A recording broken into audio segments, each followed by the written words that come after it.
তাহলে স্বামীর সেবা যত্ন করব, শাশুড়ির দেখাশোনা করব।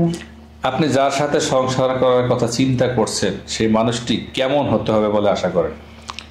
সে মানুষটি ভালো মনে মানুষ হতে হবে, আর সে আমাকে এতটাই ভালোবাসবো যে সে আমাকে ছাড়া কিছু বুঝবে না, আর তাকে আমি এত ভালোবাসবো যে সে এভাবে ভালো মনে মানুষ হয়ে যাব। ঘরে সুন্দরী বউ থাকতে ছেলেরা পরকীয়া লিপ্ত হয় কেন? ওইটাতে মনে হয় যে মেয়ের কোনো ঝামেলা আছে, যে মেয়ে অন্য কোনো পুরুষের সাথে কোনো করব, মনে হয় তার নিজের স্বামীকে ভালো লাগে না, তার জন্য। আচ্ছা, আপনার বিশেষ কি প্রতিভা আছে? কোনো প্রতিভা আছে? গান, নাচ, গল্প বলা, নাটক করা? আমার নাচতে ভালো লাগে, নাচাটা বেশি অনেক পছন্দ। হ্যাঁ। বিয়ের আগে বিয়ের পরের কিছু জ্ঞান লাগে, বিয়ের আগে মানে শিখে স্বামীর ঘর কেমনে সামলাবে, এই জ্ঞানগুলো মেয়েরা কার কাছ থেকে শেখে? দাদির কাছ থেকে, নানির কাছ থেকে, না মায়ের কাছ থেকে? মার কাছ থেকে। মার কাছ থেকে শেখে। ভাবির সাথে ননদের সম্পর্ক কেমন হওয়া উচিত বলে আপনি মনে করেন? এটা ছোট বোনের মতোই যে ভাব।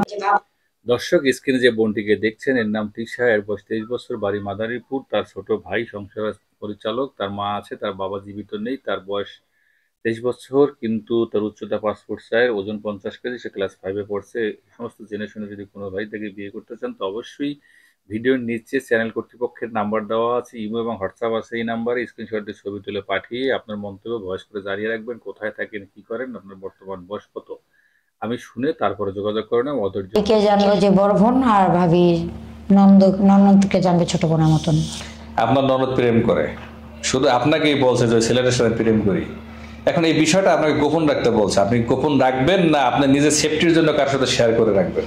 না, এটা আমি আমার হাজবেন্ডের সাথে শেয়ার করবো, যে যেহেতু মানে তাকে বলবো যে শোনো, এমন তোমার বোন বলে কার সাথে রিলেশনশিপে জড়াইছে, তুমি দেখো না ছেলেটাকে, এবং কি ছেলেটা যদি ভালো হয় তাহলে তোমার বোনকে বিয়ে দিয়ে দেও তার সাথে।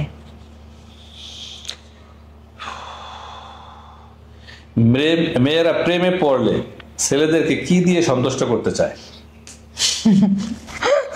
ভাইয়া, ওটা তো আমি প্রেমে পড়ি নাই গা, আমি বলছি যে একজনকে ভালোবাসি, তাকে মনে মনে ভালোবাসছিলাম, বাট তাকে বলা হয় নাই, তো ওইটাতে আমার কিছু মানে বলার অতটা ট্যালেন্ট নাই। প্রেমে পড়লে মেয়েরা ছেলেদের কাছ থেকে কি কি আবদার করে? কয়েকটা ফাত্রা ছেলে আছে যে আবদার করব, এমন যে তোমাকে না চলো একটু ঘুরতে নিয়ে যাই, তোমাকে একটা জিনিস দেখাবো, এক জায়গায় আমরা যাব, আমার বন্ধুর বাসা যাব, এমন এমন। এখন বলে ওইটাই বেশিরভাগ। যৌথ পরিবারে থাকায় কি কি অসুবিধা আর কি